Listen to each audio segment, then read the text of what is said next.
ভীষণ বিতর্কিত একটি কনস্টিটুয়েন্সি টালিগঞ্জ। কেন বলছি? কারণ বহুবার অভিযোগ উঠেছে টালিগঞ্জ ইন্ডাস্ট্রি নিয়ে, অরূপ স্বরূপের লবি নিয়ে, উঠেছে দুই বিশ্বাস ব্রাদার্স, যেটা বারবার উঠছে সেই কথার অভিযোগ নিয়ে, টালিগঞ্জ নিয়ে। এবং টালিগঞ্জে একেবারে মারকাটারি ভাবে থেকে স্ট্রাগল করে লড়াই করে পাপিয়া অধিকারী আজ টালিগঞ্জ বিধানসভার একেবারে বিধায়ক। আমার সঙ্গে রয়েছে পাপিয়াদি। অনেক কিছু সহ্য করলে, ভোট কাটুয়ারাই কিন্তু ভোট দিল, কি মনে হয়? ভোট কাটুয়ারা অনেক আমাদের ভোট দিয়েছে, মানে প্রচুর সিপিএম এর মানুষ আমাদের এবার ভোট দিয়েছেন। তো যারা সিপিএম এর মানুষরা যারা ভোট দিয়েছেন তাদেরকে বলবো যে থ্যাংক ইউ তো দেবো না, কারণ আপনারা এটা অনেক দিন আগে করার কথা ছিল। যদি 21-এ করতেন তাহলে আমাদের matter would be absolutely different. তাহলে অভিজিৎ সরকারকে এইভাবে লাশ হয়ে যেতে হতো না। হ্যাঁ, 4 মাস বাদে যখন তার দেহটা সৎকার করতে নিয়ে যাওয়া হলো তখন কিছু ছিল না। অতগুলো ধর্ষণ, অতগুলো অগ্নিকাণ্ড, অগ্নিসংযোগ বাড়িতে, অতগুলো মহিলা সুরক্ষা একেবারে লঙ্ঘিত হলো, কি না হলো। হ্যাঁ, তো যদি সিপিএমরা আমাদের সাথে তখন দাঁড়াতেন 21-এ, তাহলে এসব কিচ্ছু হতো না। আর যাই হোক, আপনারা এবার আমাদের পাশে এসে দাঁড়িয়েছেন অনেকে, সো খুব ভালো কাজ করেছেন, মানে মানুষের সেবায় লেগেছেন। পাপিয়া, একটা কন্ট্রাডিকশনের কথা বলি। যখন আমি তোমার সঙ্গে ওয়ার্ডগুলো ঘুরছিলাম তোমার প্রচারে, তখন হাতে গোনা মানুষ ছিল 7 থেকে 8টা।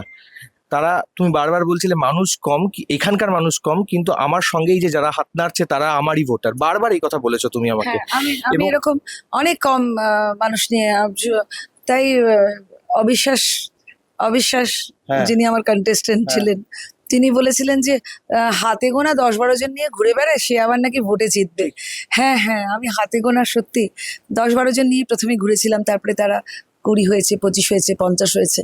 কিন্তু আমি যাদেরকে হাত নাড়ছিলাম সমস্ত বাংলা আমার সঙ্গে ছিল, সমস্ত টালিগঞ্জ আমার সঙ্গে ছিল। ঠিক, কালকে তো হাড্ডাহাড্ডি লড়াই হচ্ছিল, কেউ এগিয়ে যাচ্ছিল কেউ পিছিয়ে যাচ্ছিল। একটা সময় মনে হয়েছিল যে কি আমি বোধহয় হবে না আমার। না না, কোনো সময় ভাবিনি, একবারও মনে হয়নি। কোনো সময়। 4th রাউন্ড থেকে যখন আমি এগোতে শুরু করলাম তখন আমি এগিয়েছিলাম শেষ অব্দি। পাপির একটা গুরুত্বপূর্ণ দায়িত্ব কিন্তু তোমার মধ্যে, তোমার কাছে এসছে, যেহেতু টালিগঞ্জ, যেহেতু এর আগে যে বিধায়ক তার নাম অরূপ বিশ্বাস, এবং তার সঙ্গে স্বরূপ বিশ্বাসের নাম নিতে হবে। এই দুজন একেবারে টালিগঞ্জ ইন্ডাস্ট্রিটাকে দখল করে রেখেছিল, সেটা কিন্তু তোমার কাছে অনেকটা এবার মনে হচ্ছে তোমার কাছে। কালকে ধ্বংস হয়ে গেছে। কাল যখন রেজাল্ট বেরিয়েছে তখন থেকে ধ্বংস হয়ে গেছে। তারা নোবের। আপনারা নিশ্চিন্ত থাকবেন, সবাই মিলে কাজ করতে পারবেন, সবার হাতে হাতে কাজ, সবার পেটে পেটে ভাত, সবার মাথায় মাথায় ছাদ।